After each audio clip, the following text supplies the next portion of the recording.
you may actually not be somebody who reveals a lot of your own secrets. You may not be somebody who... I'll be your secret, but I won't tell you mine. Right, exactly. Hello, everyone. Today we have a special guest on GRAZY TV, a real professional astrologist. I am so excited. It's actually our first episode on astrology ever. So, is astrology real? What is Mercury retrograde? Can it really match my personality, predict the future? And today our astrologist is going to give me a mini reading. I am a Gemini. I'm so excited. And I'll see if it resonates or not. I'm still a little bit, how do you say, on the fence if I believe it or not. So today our special guest is Emma Bernier. She is a transformational coach and a psychological astrologer. Yeah, hello, welcome. By the way, we are starting a podcast together. It's called The Green Tea for now. This is our first episode, so go and check the links down below to our new podcast links. All right, Emma, can you tell us a little bit about yourself? What do you do with coaching and astrology? Yeah, absolutely. Firstly, I'm really happy to be here. Thank you for giving me the opportunity to share a little bit about astrology, because I do think it can be a little bit kind of misunderstood. So I'm a transformational life coach and a psychological astrologer, and I teach people how to use astrology as a tool for self-development. I think a lot of us are introduced to astrology through predictive astrology and things like horoscopes. And while predictive astrology is extremely popular, especially more on the Eastern side of the world, I think that it can be misunderstood as a form of deterministic fortune telling, which is part of the reason why people, they are skeptical of it, and they're not sure, is this really real? Yeah. That in addition to the whole lack of scientific evidence. I think that if you use it as a tool for deeper self-discovery and understanding the different aspects of your personality, it can help you to, grow and prosper into the person that you really want to be. So I know you need your time of your birthday, location, where you were born. Why is that so important? How did the stars align? Like, what is astrology for people who don't know at all? So astrology is a symbolic practice that suggests that there is a relationship between the positions of the stars and different celestial bodies at the time of your birth and your personality, behaviors, or certain life events, right? The reason that the time, date, and place are important is because the natal chart, everybody has a different natal chart. The natal chart is essentially a snapshot of where everything is oriented at that specific time. And since planets are always moving, even if to the naked eye, it's not perceivable, the movement is not perceivable, the planets are always moving. If you were born at, say, 10 o'clock in the morning, when the sun is in Gemini, right? But then, say that you're on the cusp between Gemini and Cancer and you're born, 30 minutes later or 12 hours later, the planet has moved, right? And it's now finding itself in a different constellation. So there are many details, I think, to astrology, the different degrees and the houses and all the things that make it more complicated. To get the most accurate snapshot of this is where the planet was, this is, what it says about your personality, you need to have those specific things, because the chart can change based on, location and time. In a way, humans made up, like Venus has to do with love, or Jupiter has to do with love. Like each sign has that, like it has to do with something. Did we give meaning to that, or do you know how that came about, and how do you reconcile with us putting meaning to it versus real? Yeah, that's actually a really good question. Yes, we as humans did assign these themes, for example, to different planets. It's, like I said, astrology is a symbolic practice. The way that the meaning was, matched with the planet is very cultural and symbolic and subjective in nature. So, kind of to your point, it's a personal thing. It's whether or not you want to believe that kind of matches. The earliest record of astrology being used is back in like Babylonian times, 2 or 3 BCE, something around there. We didn't have clocks and things to measure time or to give structure or to give meaning. So what people noticed with astrology is, this planet is in this sign, and we notice that this life event happens every time this planet is doing something. And so it's kind of like catching patterns as well, right? When you catch these patterns and then you kind of put together in your mind that this could be a cause of this, or this is the cause and this is the effect, or this is just something that has a relationship, even if we can't scientifically say that it has a relationship.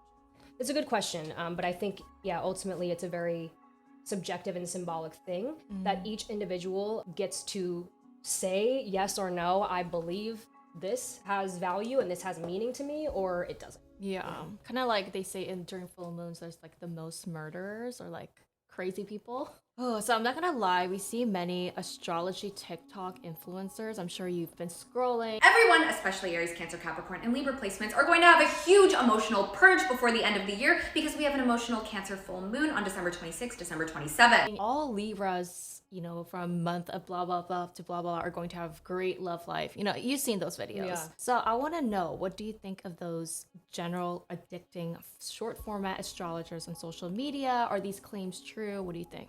Yes and no is my short answer. It's the same thing as horoscopes. When a horoscope says, you know, if you're a Cancer, you know, today you're going to come across great wealth. Yeah. And some people, what's interesting is that some people will say, oh my gosh, that's exactly what happened. And then other people are like, that didn't happen. Like, are you kidding me? What it is it's saying that the energy is aligned and supports an event like this to happen. But it doesn't necessarily mean that it's guaranteed to happen. I think of this sort of like if an astrologer tells you, oh, you know, like you said, Libras are going to have a great love life in 2024. Yeah. Say that you desire and you want to have a great love life in 2024, but you have certain habits or behaviors that are kind of getting in your way, if you will, from having a great love life. If you continue, you know, to enact those behaviors, or if you don't, you know, maybe take steps that you're intuitively guided to take, then you may find yourself like repeating a cycle, which may not lead you into that prosperous love life that you were promised by someone on TikTok. Overall, I think it's really that the energy is ideal, if you will, for these types of things to happen. But whether or not they actually happen, I don't necessarily think that you could really say yes or no definitively. I don't know, when I come across those videos like Geminis, blah, blah, blah, I don't know if it ever has happened to me.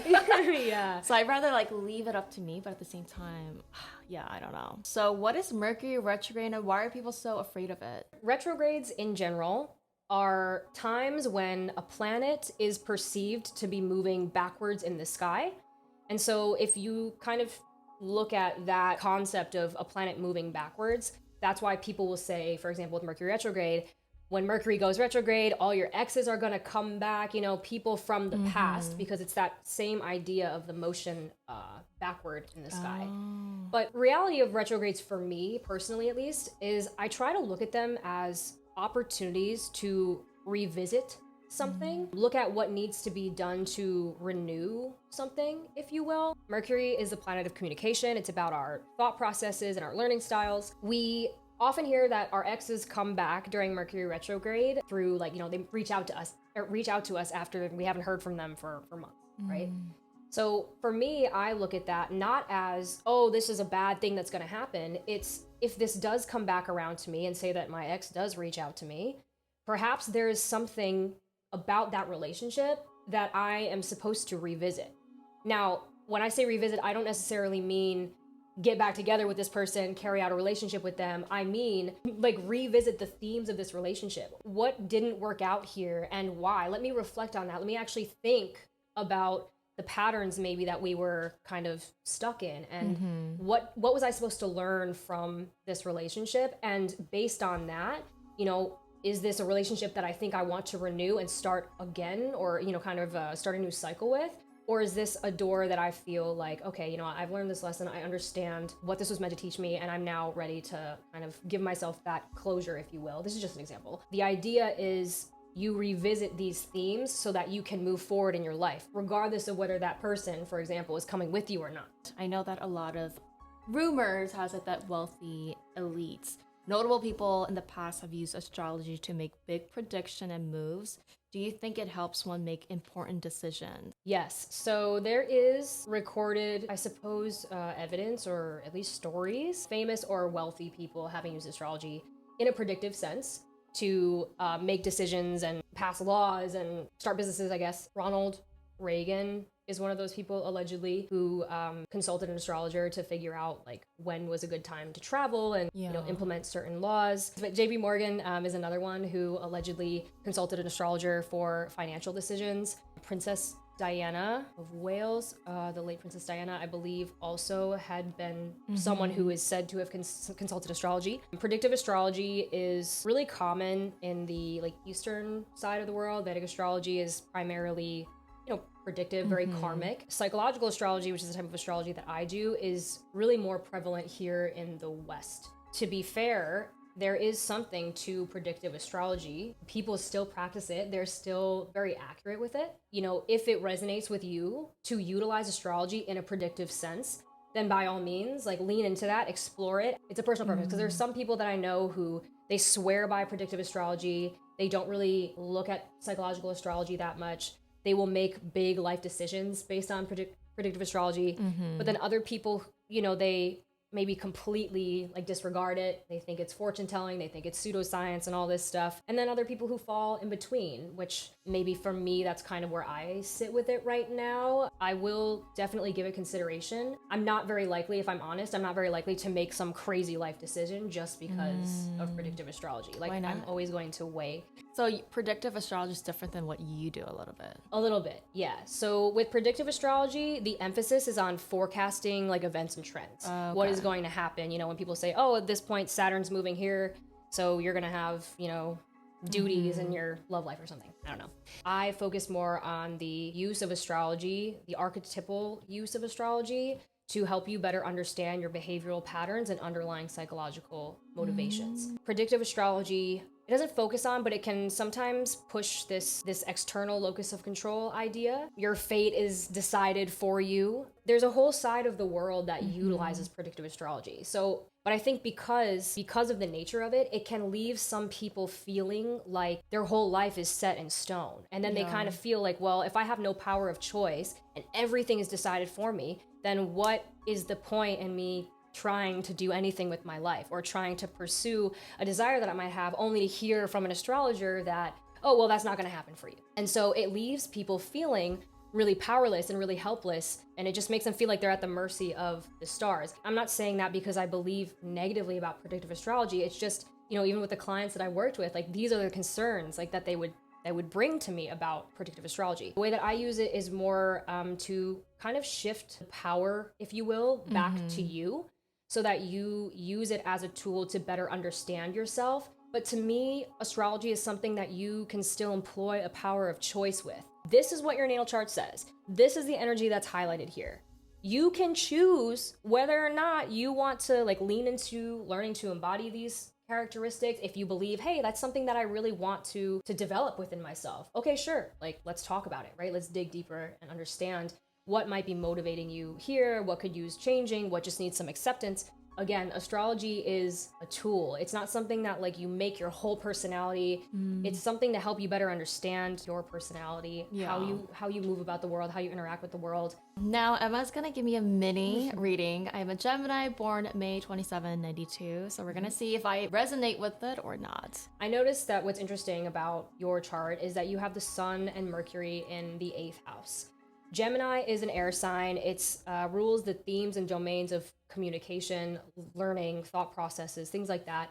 It's very versatile. It's adaptable. It's, can touch the surface of many different topics in the course of like 30 seconds. Not necessarily known for its depth in those topics, but the ability to like ask all these questions and find answers. It's very curiosity driven, I think, if you will. But what's interesting to me is that it falls in the 8th house, and the 8th house is the house of Scorpio, and Scorpio is all about what's hidden below the surface. It's the archetype of the investigator. It likes to probe at things and uncover mysteries. GRAZY TV. Exactly. And so I find it really interesting that your wildly successful YouTube channel is not centered around, but has a lot of, mystery, uncovering mysteries and talking about true crime and what's really going on here, right? That's a very Scorpionic type of thing, is to want to get to the root of something, because Scorpio can perceive that there's always something looming beneath the surface. There's always an undercurrent, kind of like not taking everything at face value. It's understanding that there's something deeper here. There's a deeper psychological motivation here. Scorpio also happens to rule the 8th house theme of psychology. And when you think about psychology, it's digging under to the root cause of, say, a behavior. And when you talk about true crime, it's like, what were the real motivations behind this person's behavior? That's an area where your sun sign, your identity and the core of who you are, really thrives, is in diving deep and uncovering the truth and not just living on the surface. But what's really neat to me is that because you have a sun in Gemini, which thrives on the surface mentally, and it falls in the 8th house of depth, it makes sense to me that you've had a lot of success with your channel because you bring a mental element, an intelligent, not to say, of course, that people who don't have Gemini are not intelligent. It's just a domain of Geminis that goes there, that asks the right questions, the curious questions. So that's the one thing that I thought was really interesting. I know I said Mercury is also in the 8th house for you, and Mercury, like I said, rules thoughts and communication.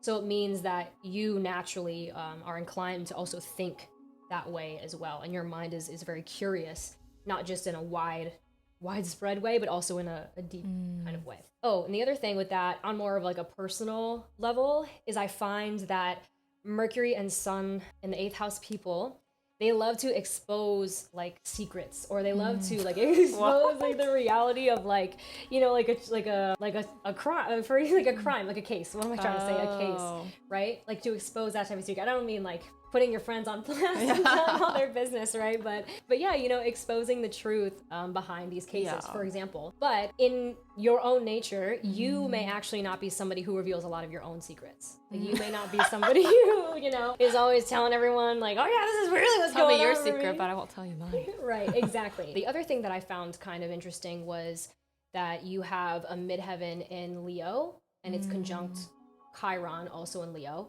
The midheaven is the career indicator, and it represents how we appear to the masses, to like on a large scale, how are we perceived by the world? And Leo is the archetype of the performer, the kind of like, it's a performer archetype. And you had a career, you still have.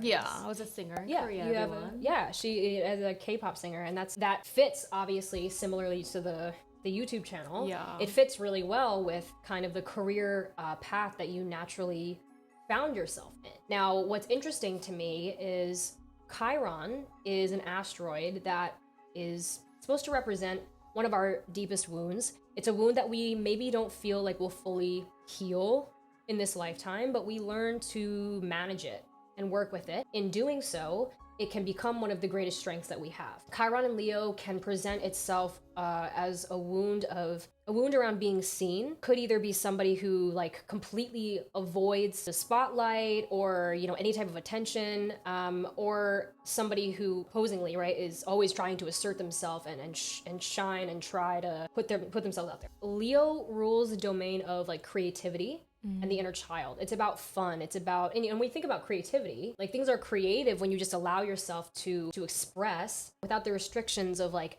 rules and like regulations. And so when you have Chiron conjunct the midheaven, it can imply that like the lessons that you learn about your own inner child and learning to have fun and learning to allow your most authentic self to shine are going to be part of, or could be part of, the legacy that you leave behind as an artist, showing people that like, hey, you know, you can just have fun with your life and you can do things like be a performer and still have a great impact on other people. You can still feel fulfilled. It doesn't always have to be controlled or more conservative or only in business or only in something like professional. Another thing that it says, you experience or have experienced situations where perhaps your reputation, image was unfairly or unjustly tarnished. And I know that you mentioned having gone through a lawsuit at one point that like escalating and blowing up into something a little bit more serious where your reputation, you know, could have buld been called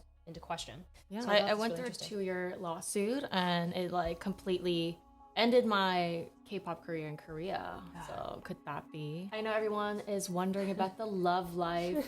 Me too. Been having a tough year. If your chart is not compatible with your partner or your crush, could you still be together? Will it work out? What is your opinion? I definitely lean strongly toward yes with this because it could work out? Yes, that it could work out still, even if your chart is not compatible with someone else. When you think about like astrological compatibility, people might say, oh, you know, if your sun sign is in Cancer, it's only compatible with people who have Cancer, Scorpio, Pisces, or maybe Capricorn, Taurus, or Virgo, like sun signs. And to be fair, I think that, like, sure, there could be a sense of ease that comes there because there's a similar modality or it's the same element. So there's a resonance between the two signs naturally. But there are also couples that I've seen or read charts for who they, interestingly enough, have either completely opposite placements or placements like one of them is super dominant in fire and the other one is super dominant in water, which are not known to be compatible in a sense, but they make up for where the other person is like weak, if you will. Now the other thing is that knowing that this is the energy present in your chart and then whether or not you're actually embodying that energy are two different things. So say that you're a Taurus and your partner is a Sagittarius. I don't want to say inconsistencies, but there can be some incompatibilities there. Taurus is very stable, they like comfort, the simple pleasures in life, they don't like change. And Sagittarius is like an adventurous firecracker. It's running, all over the place. It loves to travel, it loves to learn and immerse itself in different experiences. It's adventurous. That could create kind of an issue. Compatibility, I think, is not the same as like initial chemistry. And I think there is also this idea that compatibility is something that is not necessarily chosen, but it's based on things like a lifestyle, for example, which you have some type of control over. Like, what type of lifestyle do you want to live? So say that you're a Taurus and you're comfortable in your Taurus, I just want to be here and I don't want to move anywhere. Say that you're a Taurus and there is a side of you that is a little bit more adventurous, then you might actually pair very well with someone who is a Sagittarius, even though astrology might tell you that you're not compatible. So it's like about the person individually, like this, your charts, rather than like you comparing it with the other person, like trying to. Yes, astrology as a tool to help you better understand yourself and your partner, not necessarily to dictate your personality and just tell you like, I'm here like this and this is how I am for the rest of my life and I can't do anything about this. So what if I gave you a fake birthday? Technically, can't you make anything be resonating? Maybe, but hopefully no. Well, for me personally as an astrologer, the hope is that I understand astrology deeply enough that if I'm reading your chart and it's not resonating with you at all, I would maybe question or maybe ask you, like, do I have the right information, first of all? Because while there can be similarities with signs or placements, the deeper you go with astrology, the less likely a chart that is not yours is going to resonate. That's something that also answers this question about, isn't astrology just making all these vague statements that anybody can just say, like, oh yeah, that resonates with me, Oh, you may struggle with criticism. Everyone like does. Everyone, yeah, like at some point, of course, everyone could say, yes, I have struggled with that. Yes, there are a lot of general statements that all of us can resonate with. Part of that, in my opinion, is because in the natal chart, right, it's a circle, we have all signs in our chart just ruling different houses. It doesn't mean that our planets or placements are going to be in those signs, but it exists. So for example, I have nothing in my chart in Libra. I have no planets or placements in Libra, but Libra still is in my chart. It's in my 6th house. It's just that none of my planets fall in Libra. That's all. But that doesn't mean that I won't ever feel Libra. It just means in that area of life is probably where I'll feel Libran energy. From that perspective of, we have every sign in our chart. Yes, that can attribute to why people feel like they can say yes to all these general statements, but it's the specifics and the details of astrology that I think really personalize it and make it a more individual modality. Did you have any cases where someone gave you a fake birthday or the wrong birthday? No, I've never had a case where anyone has given me the wrong information. Most times what happens, which I have had this happen before, is clients will say that they aren't sure what time they were born. And so in that case, there's kind of a limit to what I would be able to share with them, only because it may not be accurate. There is chart rectification, which is interviewing a person or sitting down with somebody and then trying to figure out where what their chart looks like. So it's like working backwards. Instead of getting the information first and then talking to the person or seeing how it matches the person, it's looking at the person, asking them these questions, figuring out like, who are you really? And then saying, okay, it could be this, which means that you could have possibly been born at 10:52 a.m. Yeah. So I want to know, how can we all, the listeners, benefit by living in tune with our signs in a more healthy way? Again, with the whole TikTok algorithm, just telling us about our signs. I don't know. I don't know if that's healthy or, So what is your take? Yeah. So I think the first thing to really understand with astrology is these are qualities that we can develop as a person.